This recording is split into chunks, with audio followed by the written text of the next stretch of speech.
What's going on, everybody? Dogman Dan here. We are in Firefall and we're working on the Bastion today.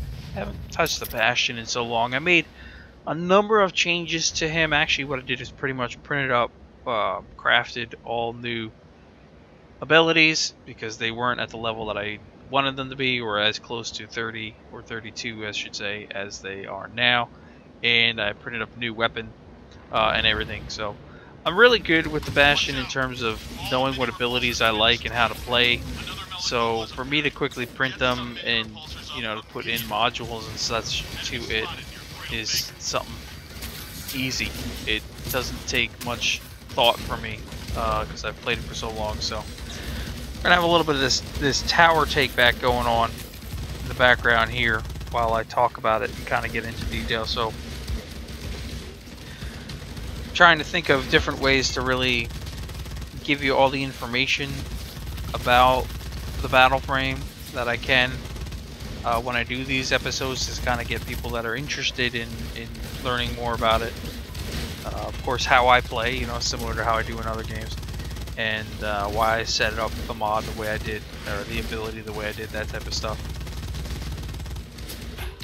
So what I'm using in terms of abilities is on my main three abilities. I've got multi-turrets, I've got a sentinel pod, I've got a charged heavy turret, okay, which you see right there, and then my ultimate or HKM is actually a fortify right now. I actually put away the anti-personal turret and went with the fortify ability, and we'll talk a little bit about what that does here. So in terms of the weapons, I'm using a custom Tesla rifle that I built, okay, and I'll play it here in a bit.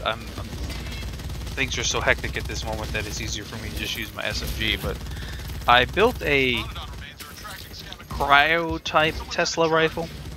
So a little bit about the Tesla rifle: it fires an energy beam that actually builds up damage on its target over time. So the longer you stay on a target, the more damage it will do faster, and obviously take them out.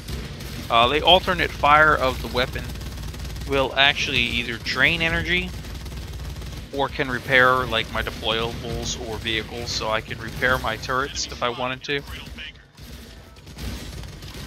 But what I did was I added a cryo module to it, or component to it, when I was building it. So this cryo component that I added to it will actually increase my damage by 5% and convert it over to ice.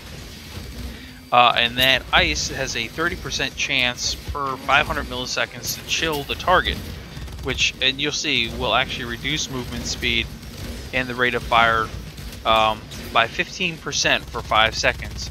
But you can stack that up to 5 times. So doing the math, you know what that means. So you can pretty much stop an enemy in its tracks, which is a nice thing. Okay, in terms of the secondary that I'm running right now, this is nothing special. It's just the one that I built, SMG. It's got an improved rate of fire on it, basically. I didn't put anything extra into it because I will obviously change it a lot. Generally, the weapons and the abilities and stuff will change for me like every 5 levels,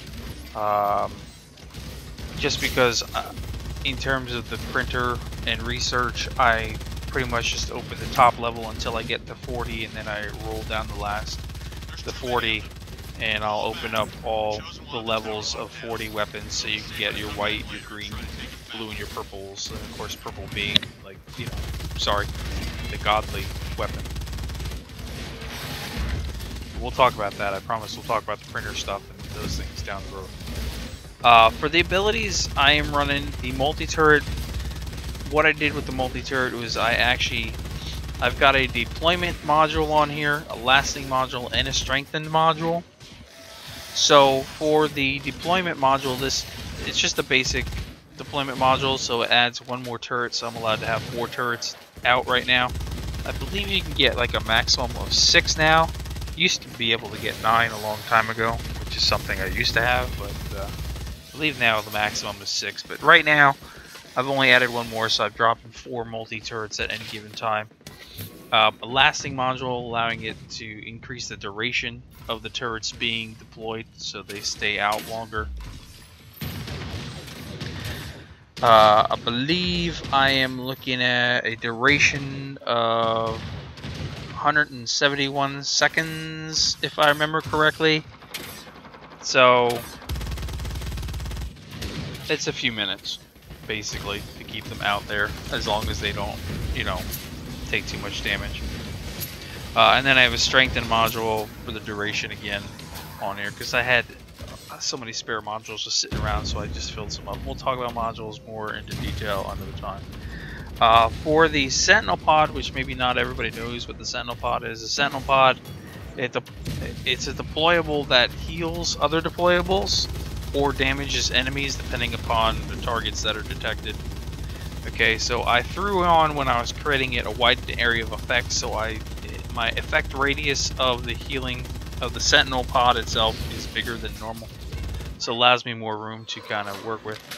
And basically this will self-heal anything there. Like I said, I mean, it's pretty simple, right? Or it'll actually deal damage, the base damage to any enemies that come into it. And it will... I'm trying to think what the damage is. I think the base damage is only 156, so it's nothing too special, but it's enough to kind of set them back. The pod duration's about 2 minutes on it, so I had to keep that in mind. And it's got its own little health pool, which I can, of course, with my Tesla rifle, actually heal. We'll just sit here and wait for this thing here to finish. 4 minutes. The Chosen will keep showing up randomly here anyway. And then we'll get back into this. So we'll take this thing back. I'm sure we'll take it back. While we'll wait around here for a minute. Just give me more time to talk and explain everything that's going on, right? So we got the multi-turret, we got the Sentinel Pod. Next to that, I'm running the charged heavy turret, which is the same thing I'm running on the Electron right now. Basically, I did add a charged module to this, a charged component when I was building it, so I improved the recharge and duration of the heavy turret. I've got 145 seconds on the heavy turret before it would automatically self-destruct and I'd have to drop a new one.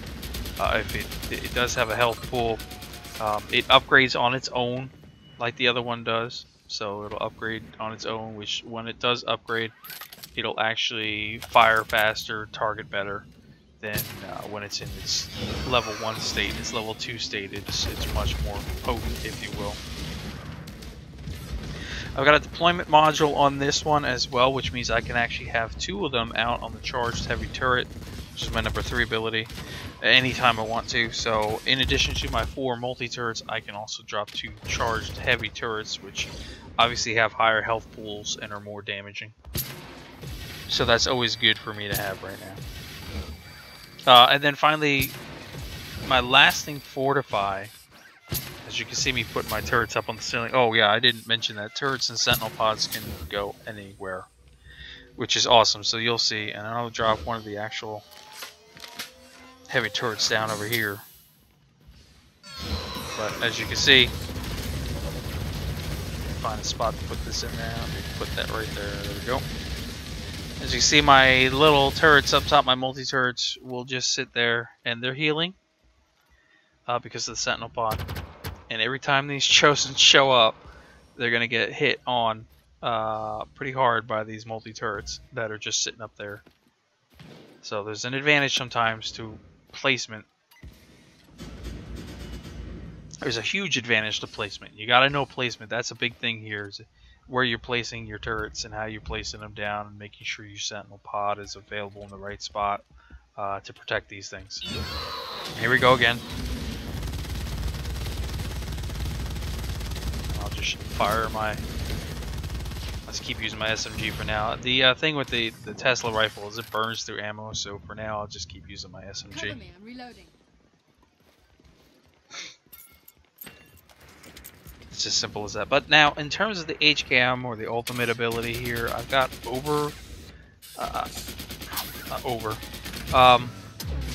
I've got a lasting fortify that I created.